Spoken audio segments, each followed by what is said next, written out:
नमस्कार, बहुत स्वागत है आपका बड़ी बहस डिबेट लाइव मध्य प्रदेश में। मैं हूं आपके साथ अमित शर्मा।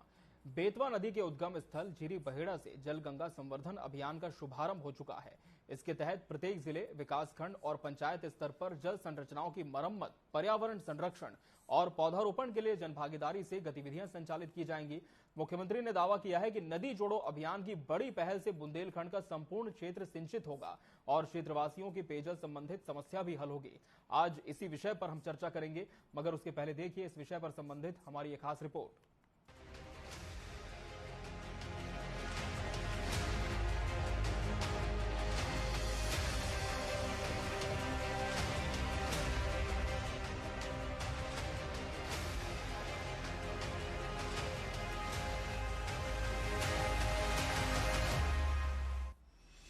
प्रदेश सरकार से जुड़े नेता कल से नदी और वृक्षों के संरक्षण और संवर्धन पर काम करते दिख रहे हैं।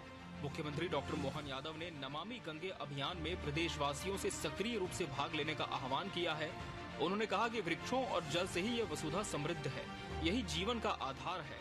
अभियान के अंतर्गत जल संरक्षण पर केंद्रित विभिन्न कार्यक्रमों का आयोजन हो रहा है। जन भागीदारी से नदी, तालाब, कुएं, बावड़ी की साफ सफाई कर जन सामान्य में जल के प्रति चेतना बढ़ाने के लिए गतिविधियां संचालित करने के दावे हैं। मित्रों के साथ हमने ये अभियान की शुरुआत की है और मुझे इस बात का संतोष है कि हमारे त्योहार पर्वों के आधार पर जनता के बीच में भी एक स्पंदन रहता और हम सब ने भी प्रयास किया कि हमारे अपने सभी प्रकार के जन चेतनाओं के, सामाजिक सरोकार के और प्रकृति से तालमेल वाले ऐसे आयोजनों का हम हिस्सा बने, जिससे हमारी मूल जरूरतें, खासकर पर्यावरण, केवल एक दिन से नहीं करते हुए 15 दिन का पखवाड़ा मनाने का निर्णय किया है और ये गंगा दशमी तक लगातार पूरे प्रदेश में चलता रहेगा। मेरी अपनी ओर से अच्छा आयोजन की बधाई। उम्मीद है नदियों के पुनर्जीवन, जल संरक्षण और बरसात के पहले नालों की साफ सफाई जैसे कार्य जनप्रतिनिधियों और आम लोगों के सहयोग से अच्छी सफलता प्राप्त करेंगे।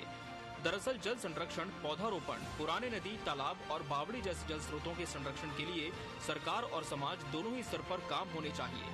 पौधारोपण अभियान के लिए भी ऐसी नदियों के किनारे पौधे लगाने का कार्य प्राथमिकता से किया जाए जो कटाव के कारण अस्तित्व खो रही है। ऐसे स्थानों पर पौधारोपण से पौधों को भी पानी मिल सकेगा। हालांकि विपक्ष ने सरकार की मंशा पर सवाल खड़े किए हैं। मैं मध्य प्रदेश के मुख्यमंत्री जी से ये पूछना चाहता हूँ कि अपने नर्मदा के किनारे पूर्व मुख्यमंत्री शिवराज सिंह चौहान ने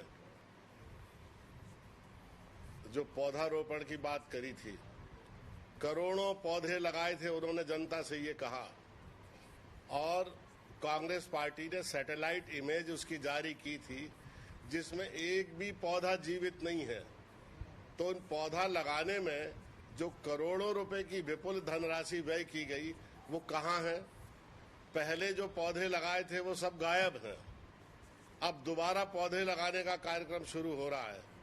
मुख्यमंत्री जी ने जो पर्यावरण के लिए 45,000 करोड़ रुपए की चर्चा की है नियोजन की, उसमें 3,000 करोड़ रुपए जो बेतवा के आसपास साफ सफाई और वन ग्रामों में जो विकास के लिए पैसे नियोजित करने की बात की है। जब पहले जो पैसा दिया, जब उसका ऐसा भयंकर दुरुपयोग हुआ, तो इस बात की क्या गारंटी है कि इतनी विपुल धनराशि जो जनता की है इसका सही उपयोग होगा? प्राचीन बावड़ियां हमारी धरोहर हैं। बावड़ियों में जलराशि से मिलने वाली ठंडक नागरिकों को जल महल में विराजमान होने की अनुभूति करवाती थी। प्रदेश के अनेक अंचलों में आज भी ऐसी बावड़ियां विद्यमान हैं। दावा है कि मनरेगा में जल स्रोतों के संरक्षण और पुनर्जीवन के अनेक कार्य किए जा रहे हैं। बहरहाल देखना होगा कि ये योजना कितनी कारगर साबित होती है। Bureau report, TV 24 news.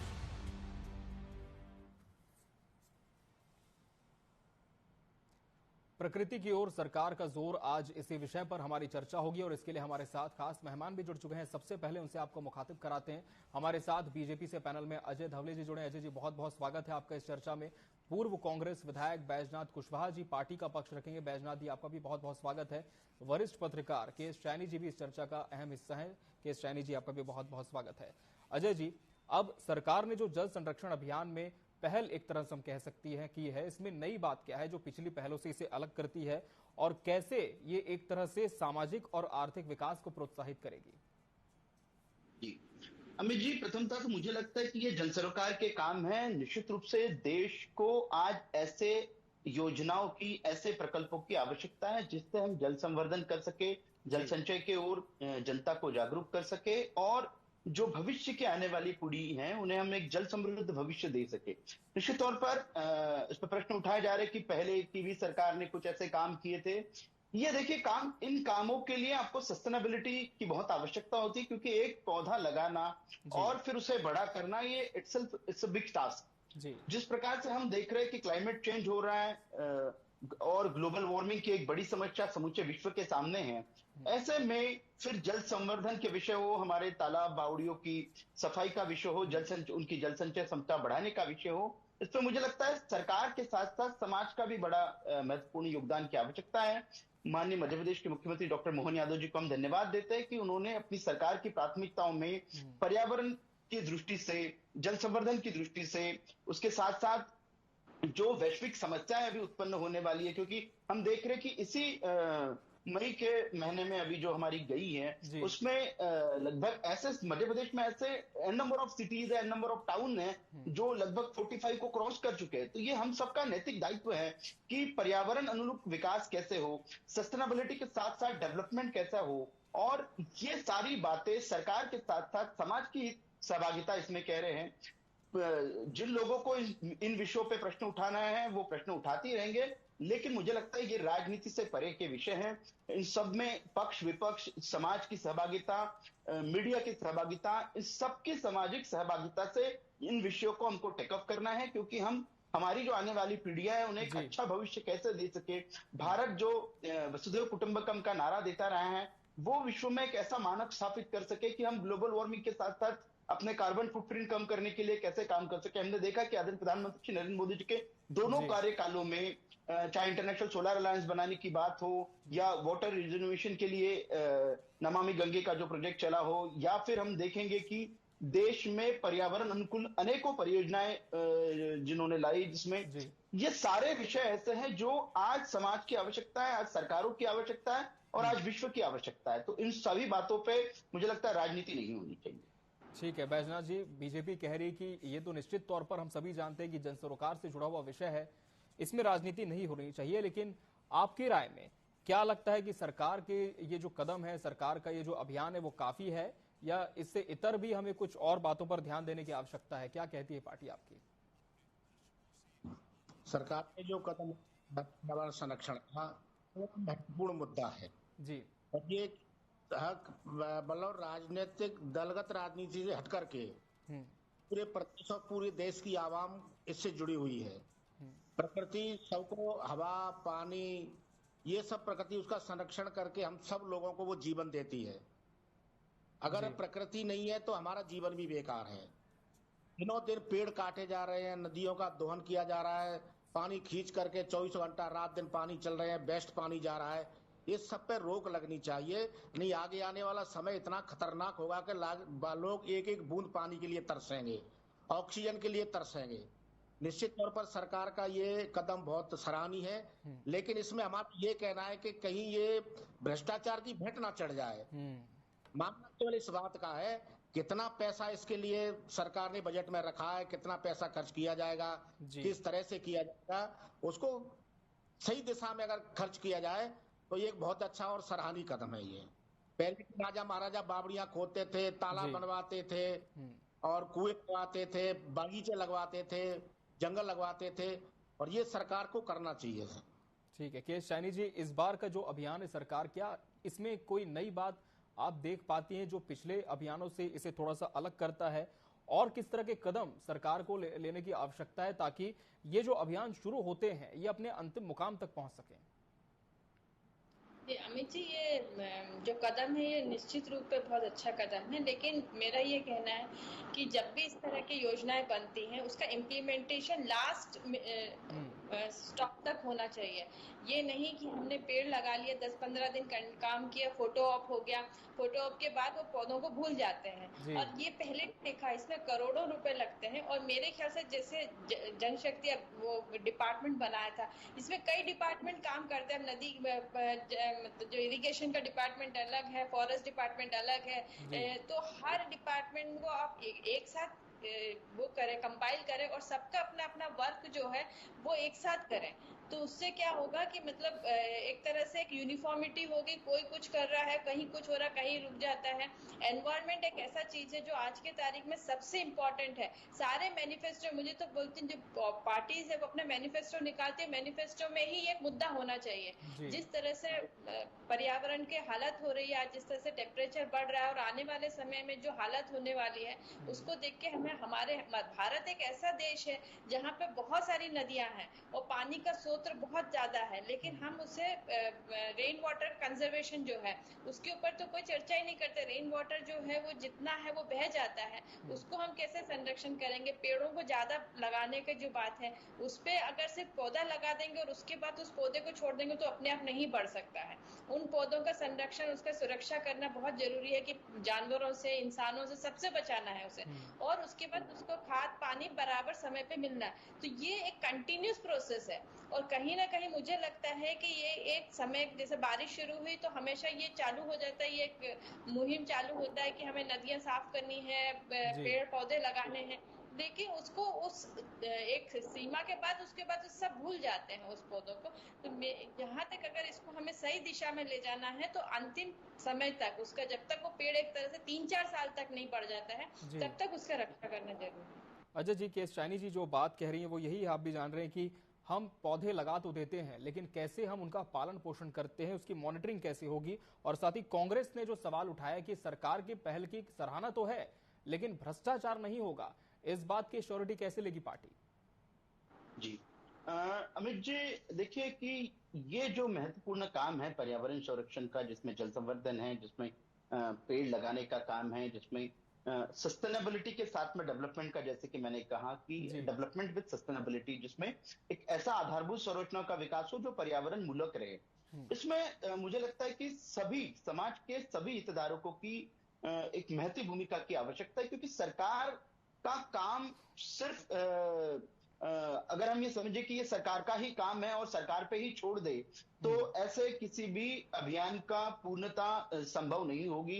क्योंकि हम पहले के भी हमारा इतिहास उठाकर देख ले कि जैसा कि कांग्रेस के प्रवक्ता साथी ने कहा कि राजा महाराजा भी यही काम करते थे, लेकिन वो प्रजा उसमें इन्वॉल्व होती थी। तो मुझे लगता है कि अभी समाज की ये आवश्यकता है कि समाज इन विषयों को, सरकार के इन लाई हुई प्रकल्पों को आगे बढ़ाए। निश्चित तौर पे उसमें एनजीओ को कैसे हम रोक कर सके, हम जन भागीदारी कैसे बढ़ा सके, उसमें एक मीडिया कैसे रोल प्ले कर सके, क्योंकि अवेयरनेस और एक्टिविज्म ये दोनों चीजें साथ में लानी पड़ेगी। जन जागरण के माध्यम से और एक हमारी कार्यकुशलता और कार्य पद्धति के माध्यम से जो पेड़ हम लगा रहे हैं, जो जल संवर्धन के प्रकल्प हम हाथ में ले रहे हैं, उनको पूर्णता की ओर लेके जाएं। और हर बारिश के पहले, देखिए पहले भी ये हमारे यहाँ प्रथा थी कि जैसे ही बारिश शुरू होने वाली होती है उसके पहले हम जो हमारी जल संचय की जितने भी बावड़ियां होती है, कुएं होते हैं, उनकी साफ सफाई पहले भी करते रहे हैं। तो एक स्ट्रेटेजिकली 1-2 महीने का एक, या जितने भी दिन हमको मिलते हैं बारिश के पहले, उसमें एक प्लान बनाकर सरकार ने जैसे मोटिवेट किया है हम सभी को, 15 दिन का ये अभियान है गंगा दशहरा तक चलने वाला, माननीय मुख्यमंत्री जी के निर्देश पे। तो ऐसे अभियान समाज के एक अभिन्न अंग होने के नाते हम सभी को भी चलानी है। क्योंकि प्रकृति पे सिर्फ सरकार का कोई निर्देश आए तभी हम काम करें, इस प्रकार का समाज भारतीय समाज कभी नहीं रहा है। भारतीय समाज हमेशा से प्रकृति के लिए, प्रकृति के साथ में, यहाँ तो हम पेड़ों को भी भगवान मानते हैं, ऐसा हमारा समाज रहा है। तो निश्चित तौर पे ऐसे अभियान से जो सरकार द्वारा लाया गया है, समाज भी इसको टेक अप करेगा, समाज भी इसको आगे बढ़ाएगा। और हमें लगता है कि इसमें जो प्रशासन तंत्र है, जैसा जहां भी भ्रष्टाचार की बात आ रही है, वो भी अपना एक नैतिक दायित्व मांगेंगे कि इन बातों को, एटलीस्ट इन बातों को छोड़ के, क्योंकि ये एक पूजनीय काम है, प्रकृति की रक्षा, हमारे आने वाले भविष्य की चिंता, ये पूजनीय काम है। तो वो भी इन बातों को सीरियसली लेगा, ऐसे हम अपेक्षा करते हैं। जी, केशचानी जी आपकी बात रखें। जी अजय जी, आपने कहा कि हमारे देश में ये प्रथा है कि मतलब इसमें जन भागीदारी रहती है, लेकिन सरकार का ये काम है कि किस तरह से आप जनता को इसके साथ जोड़ोगे। ये जनता अपने आप नहीं आके जोड़ सकती, वो अपने लेवल पे तो काम कर लेती है, जैसे वो पूजा करती है, पौधों के, पेड़ों की पूजा करते हैं, हमारे यहाँ सब होता है, लेकिन उनकी रक्षा करने के लिए आपको आगे बढ़कर एक कोई स्कीम बनाना पड़ेगा कि किस तरह से जनता को आप जैसे शौचालय बना था तो तब भी ये कहा गया था कि शौचालय पूरा बंद पड़ जाता है अगर उसमें सोशल रिफॉर्म नहीं लाते। है। तो सोशल रिफॉर्म बहुत जरूरी था और मैं आपको इसकी सराहना करूंगी कि इस तरह से हमने सोशल रिफॉर्म करके उसको एक सक्सेसफुल इवेंट बनाने, तो सिर्फ एक बना के रख दो तो उससे काम नहीं होता। तो यहाँ पे भी आपको जनता के जोड़ने के लिए सरकार का ही वो काम होगा कि किस तरह से आप उसको जोड़ते हो। जी जी, निश्चित तौर पे शाइनी जी बहुत अच्छा सुझाव है, और सरकार वही एक स्टेक होल्डर के रूप में कि कैसे समाज को और जो सारे हितधारक है उनको एक प्लेटफॉर्म पे लाए। प्रकृति संरक्षण का विषय हम सभी के जीवन का अभिन्न अंग कैसे बने। कल ही परसों ही विश्व पर्यावरण दिवस के अवसर पे जिस प्रकार से हमने इस मुद्दे को देखा है कि आज ये आवश्यकता है, और इस आवश्यकता को हमको हमारी रोजमर्रा का हिस्सा कैसे बने, हमारी आने वाली पीढ़ियां कैसे सजग बने कि जल संचय हो, जल का संरक्षण हो। ऊपर से हम लोग वाटर का जो रिसोर्सेस है उनको कितना एप्टली मतलब उनका दोहन कितना करे, फिर उनको रिचार्ज कितना करे, ये प्रॉपरली मैकेनाइज हो, स्ट्रेटेजिकल वे से सरकार इस पे काम करेगी। निश्चित तौर पे आज देख सकते सुबह हमने देखा कि माननीय मुख्यमंत्री जी स्वयं छोटा तालाब पर जाके वहां साफ सफाई कर रहे थे, उनके साथ में कैबिनेट के सीनियर मिनिस्टर्स भी थे और एक नगर निगम का पूरा अमला था। तो इस प्रकार की बातों से लोग भी प्रोत्साहित होंगे और समाज भी आगे बढ़ चल के इन विषयों को उठाएगा। बिल्कुल, क्योंकि समाज को भी आगे आने की आवश्यकता है, क्योंकि जन सरोकार से जुड़ा हुआ विषय है। लेकिन बैजनाथ जी, क्या आप मानते हैं कि लोग जुड़ेंगे कैसे? क्या जो अभियान शुरू किया गया है वो पूरी तरह से अपनी नीतिगत जो विधियां हैं उसमें पूर्ण है, या फिर आप मानते हैं कि सरकारी नीतियों में अभी भी कुछ हद तक बदलाव की आवश्यकता है, और अगर ये बदलाव कर दिए जाएं तो सिस्टम बहुत अच्छा हो सकता है? निश्चित तौर पर जी, सरकार को जनता को ये ट्रेनिंग देनी पड़ेगी, उसको प्रकृति का महत्व समझाना पड़ेगा। अगर प्रकृति नहीं है तो हमारा जीवन नहीं है। इसके लिए बड़े पैमाने पर पंचायत स्तर पर सरकारों को एक अभियान चलाना चाहिए, और जितना अपन जो अब नए पेड़ लगा रहे हैं उसके साथ साथ जो पुराने पेड़ खड़े हैं, जो डेली उनकी कटाई हो रही है जी। और शासन और प्रशासन के लोग मूक बन करके बैठे हैं। मतलब जितनी आराएं चल रही है और अवैध आरा चल करके डेली, ऐसा कोई दिन नहीं है। हमारे जिले से कम हजारों ट्रैक्टर नए पेड़ पुराने पेड़ जो खड़े हुए हैं, एक हम पौधा लगाएंगे कितने दिन में तैयार होगा, लेकिन जो एक पेड़ बड़ा दरख्त बना हुआ जो खड़ा है उसको काट रहे हैं, तो उससे कितना नुकसान होगा। और इस तरह से पानी का दोहन किया जा रहा है। जब मैं छोटा था तब हमारे जमीन में केवल 10 फुट पे पानी निकल आता था, आज 100 फुट अपन बोर करते तब भी पानी निकल, 150 फीट तक पानी चला गया। जल स्तर इतना नीचे चला गया है। ये निश्चित तौर पर जो वनों की कटाई है, पेड़ों की कटाई है, और जो अवैध तरीके से पानी का जो दोहन किया जा रहा है, वो सब का उसका कारण है। पहले तो सरकार को बड़े पैमाने पर इसे कठोर कानून भी बनाना चाहिए कि जो पेड़ काटेगा उसको कड़ी से कड़ी सजा दी जाएगी, और जो इसमें बढ़ चढ़ के काम करेगा उसको प्रोत्साहित भी करना चाहिए। ये जिम्मा जनपद पंचायत और तहसील स्तर पर दिया जाए तो ये निश्चित तौर पर सफल हो सकता है। बिल्कुल, तो सख्ती की भी कहीं ना कहीं आवश्यकता है, क्योंकि हर बार अजय जी ये बात भी है कि हम केवल निवेदन नहीं कर सकते, एक हम कह सकते हैं कि उम्मीद नहीं कर सकते, बल्कि बतौर सख्ती की भी आवश्यकता आप देखते हैं कि है। जी, हमें निश्चित तौर पर सरकार को कहीं ना कहीं स्ट्रिंजेंट मेजर भी करने की आवश्यकता है। जिस प्रकार से आप देखेंगे कि कार्बन फुटप्रिंट कम करने के लिए भारत सरकार की एक विशेष योजना चल रही है जिसमें इंसेंटिव दिए जाते हैं, लेकिन कहीं ना कहीं जो कंपनियां कार्बन का उत्सर्जन ज्यादा करती है उनके लिए पनिशमेंट के भी प्रोविजंस हैं। इस प्रकार से अब पर्यावरण अनुकूलनीय निर्णय या पर्यावरण के दृष्टिकोण से लॉ कैसे है, एनवायरमेंट लॉ का स्ट्रिक्टली कैसे इंप्लीमेंट हो, उसके कैसे हम लोग उसका क्रियान्वयन अच्छे से कर सके, इन सब बातों के ऊपर ध्यान देने की आवश्यकता है। निश्चित तौर पे मध्य प्रदेश की सरकार संवेदनशील है और इन बातों को ध्यान में रखकर नीतियां कैसे बने जिससे पर्यावरण अनुकूलनीय नीतियां रहें, विकास कैसा हो जिससे पर्यावरण अनुकूलनीय विकास हो, और साथ साथ समाज की सहभागिता के साथ में इन विषयों का महत्व आने वाली पीढ़ियों को कैसा पहुंचे, जिसमें शायद हमारे पाठ्यक्रमों की बात हो, फिर एक सोशल मैसेजिंग की बात हो, जन संवादों की बात हो। ये सारे विषय मध्य प्रदेश सरकार के अभी आने वाले कुछ समय में पाइपलाइन में है, और माननीय मुख्यमंत्री जी के नेतृत्व में ये विषय निश्चित तौर पर जमीन पर उतरेंगे, समाज की सहभागिता रहेगी। और ये हमने जो अभियान अभी एक 15 दिन का एक पायलट प्रोजेक्ट के तौर पे गंगा दशहरा तक के माननीय मुख्यमंत्री जी के निर्देश पे अभियान चल रहा है, ये अपनी सफलता अर्जित करके एक नवी भविष्य के लिए योजनाएं क्रियान्वयन करेगा।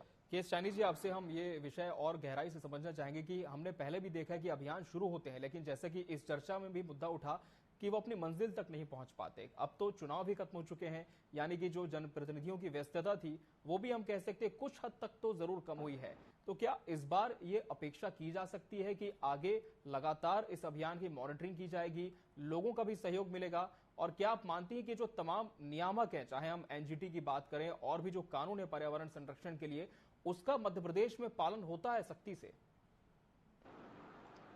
नहीं, देखिए, इसमें अपन कानून को लेके आने के पहले हमें जन सहयोग की जरूरत है। इसमें आप डरा के किसी को बोलो कि नहीं एक पेड़ काट के हम आप पे कार्रवाई करेंगे, उससे काम नहीं चलेगा। जितने पहली बात है, जो बड़े बड़े लोग हैं, जो बिल्डर्स हैं, जिस तरह के डेवलपमेंट के काम होते हैं उसमें हजारों पेड़ कट जाते हैं और उन पे कोई कार्रवाई नहीं होती। एक छोटा सा कोई व्यक्ति है, वो अपने यहाँ का कोई पेड़ काट दे तो उस पे आप केस कर दोगे, तो ये इस पर काम नहीं चलेगा। काम ये तभी मुमकिन होगा जब हम बड़े से बड़े जो बिल्डर्स हैं इनके ऊपर एक्शन ले। इस तरह का एक कानून बनाए कि जो एग्जिस्टिंग हमारा वाटर बॉडीज है, जो एग्जिस्टिंग ट्रीज है, जो पेड़ पौधे, उनको तो संरक्षण किया जाए और साथ में हम नए पेड़ लगाएं। उनका किस तरह से जब तक वो बड़े नहीं होते तब तक उनका मॉनिटरिंग हो, तब तक एंड रिजल्ट नहीं आता है, तब तक उनका संरक्षण हो। तो ये दोनों चीजें एक साथ चलनी चाहिए। हम पेड़ काटते जाएंगे एक तरफ से और एक पेड़ लगाएंगे तो कुछ मतलब नहीं है उसका। जितने पेड़ मध्य प्रदेश में जंगल काफी ज्यादा है और इसका संरक्षण करने के लिए आप देखोगे जैसे आजकल जाते हैं तो हर जगह पेड़ अंदर से कटते जा रहे हैं, जंगल खत्म हो रहे हैं, तो इनका संरक्षण करना भी जरूरी है। आप 10 पेड़ लगाओगे, वहां पे हजारों पेड़ कट जाएंगे तो इसकी कोई बराबरी नहीं हो सकती है। और जितने डिपार्टमेंट्स हैं, जैसे पीडब्ल्यूडी है, आपके नगर निगम है, और एक अलग से एक बॉडी बननी चाहिए जो मिलकर काम करे कि किस तरह से हर एक डिपार्टमेंट इसमें कंट्रीब्यूट कर सकता है, हर किसी की रेस्पॉन्सिबिलिटी हो, हर डिपार्टमेंट की रेस्पॉन्सिबिलिटी हो, साथ में हम किस तरह से जनता के इसका सहयोग ले सके और उनको इसमें इन्वॉल्व कर सके। जब तक हम जनता को इन्वॉल्व नहीं करेंगे तब तक कोई भी मिशन पूरा नहीं होगा। कोई मिशन पूरा होना इस तरह के जो सोशल वो है उसमें, और हमारे यहाँ तो लोग प्रकृति से वैसे ही प्रेम करते हैं, ये बहुत मुश्किल काम नहीं है, पर उनको सिर्फ एक तरह से मोटिवेट करने की जरूरत है, उनको उसमें इन्वॉल्व करने की जरूरत है। बिल्कुल, लोगों को इसमें इन्वॉल्व करने की जरूरत है। लेकिन बैजनाथ जी, सरकार तो तमाम दावे कर रही है कि इस बार इस अभियान में निश्चित तौर पर सफलता मिलेगी, लेकिन बतौर विपक्ष किस तरह से आप लोगों का इन्वॉल्वमेंट इस अभियान में होगा? अगर सरकार सही दिशा में काम करेगी तो निश्चित तौर पर कांग्रेस उनके साथ पूरी ईमानदारी के साथ खड़ी होगी और इनके कार्य की प्रशंसा करी। और सरकार जो विपक्ष से जितनी अपेक्षा रखेगी हम पूरी तरह से साथ में हैं। इसमें हम कतई कोई कोर कसर नहीं छोड़ेंगे, क्योंकि एक जनता से जुड़ा हुआ मामला है, ये हमारे जीवन से जुड़ा हुआ मामला है। इसमें आगे आने वाला समय बड़ा खतरनाक होने वाला है। नहीं तो हवा, पानी और प्रकाश की इतनी बड़ी दिक्कत होने वाली है कि हम इसको कहीं से प्राप्त नहीं कर सकते, नहीं कहीं से खरीद सकते हैं। ये तो केवल प्रकृति का संरक्षण करके ही, प्रकृति को बचा करके ये सब प्राप्त कर सकते हैं। हम पूरी तरह से उनके साथ हैं, लेकिन काम जो पूरा कार्यक्रम है वो कहीं भ्रष्टाचार की भेंट न चढ़ जाए, दलालों के बीच में ये ना फंस जाए अभियान, और जिससे उसको विराम लग जाए। बिल्कुल, उम्मीद यही है कि इस बार ये जो अभियान शुरू किया गया है अपनी मंजिल तक ये जरूर पहुंचेगा। न सिर्फ सरकार बल्कि विपक्ष, बल्कि तमाम जो मध्य प्रदेश की जनता है उनका भी इस पूरे अभियान में पूरा सहयोग रहेगा। आप सभी मेहमानों का बहुत बहुत शुक्रिया हमसे इस सार्थक चर्चा में जुड़ने के लिए और इसका हिस्सा बनने के लिए आपका बहुत धन्यवाद। इसी के साथ बड़ी बहस डिबेट लाइव मध्य प्रदेश में आज के लिए फिलहाल इतना ही। मुझे और मेरी पूरी टीम को दीजिए इजाजत। आप बने रहिए टीवी 24 के साथ। नमस्कार।